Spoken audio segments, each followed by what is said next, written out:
Bismillahirrahmanirrahim. Assalamualaikum warahmatullahi wabarakatuh.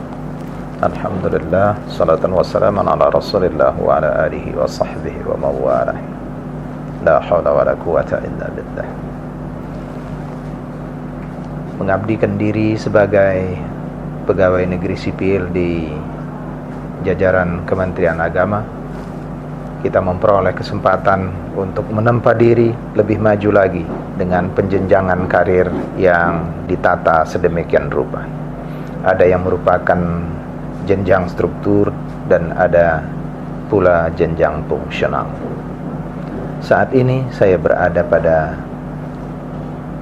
posisi dalam penempaan karir di jenjang jabatan fungsional. Setelah beberapa tahun, kurang lebih 25 tahun berada di jenjang struktur, maka menjelang mengakhiri purna tugas saya memperoleh kesempatan mengikuti di penjenjangan karir di jabatan fungsional. Ada yang merupakan fungsional terampil dan fungsional ahli. Yang di Kementerian Agama, khususnya di bidang urusan agama Islam, kita mengenal jenjang ahli itu. Ada ahli pertama, ada ahli muda, ada ahli madya, dan ada ahli utama. Saat ini memang masih tidak banyak baru yang memperoleh kesempatan, atau bahkan mungkin belum ada yang sampai pada ahli utama. Saya yang melanjutkan pada jenjang fungsional ini melalui promosi impasing sesuai dengan struktur yang saya miliki sebelumnya. Saya berada pada struktur eselon 3, maka saya memperoleh kesempatan untuk di jenjang fungsional ahli madya. Namun barangkali di sebahagian kita, atau mungkin lebih dari sebahagian, yang beranggapan jabatan fungsional ahli ini belumlah lagi sebagai sebuah jabatan karir yang menjanjikan, karena masih banyak yang berpikiran bahkan menomorduakan jabatan fungsional ini. Setelah diterbitkannya keputusan Menteri Agama nomor 517/2020 ini, semakin jelas sebetulnya penjenjangan karir itu.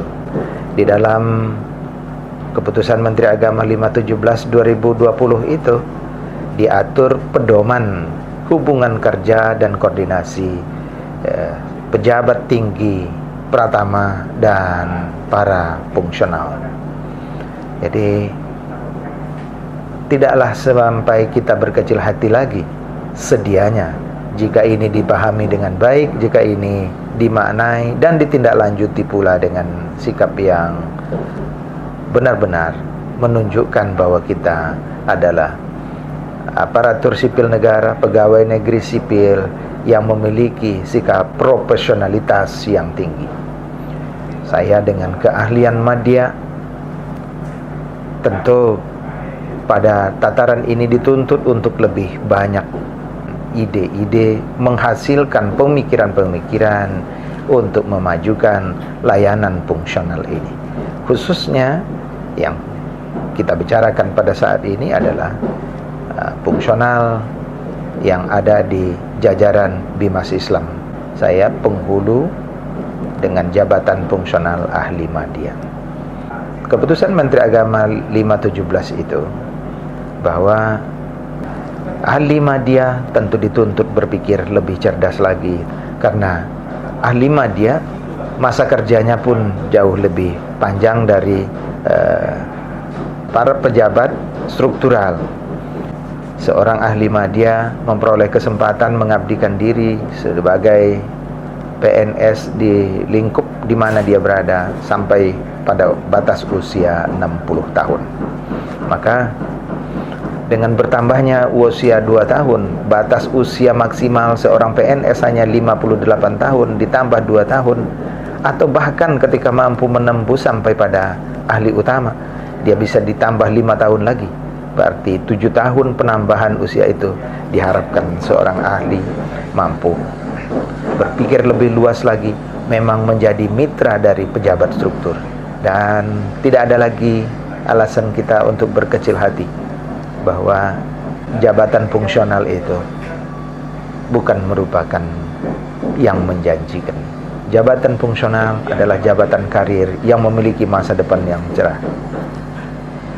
Semoga dengan terbitnya keputusan Menteri Agama 517 ini semakin membuat kita tahu batas-batas tugas kewenangan, batas-batas tugas di mana kita yang harus bertanggung jawab terhadap apa yang kita emban sebagai ahli.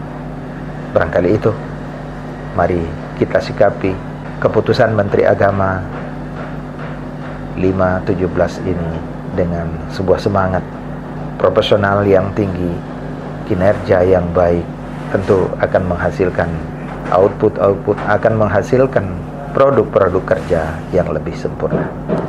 Demikian ulasan singkat saya tentang terbitnya keputusan Menteri Agama 517. Hadanallah wa iyyakum ajma'in. Wassalamualaikum warahmatullahi wabarakatuh.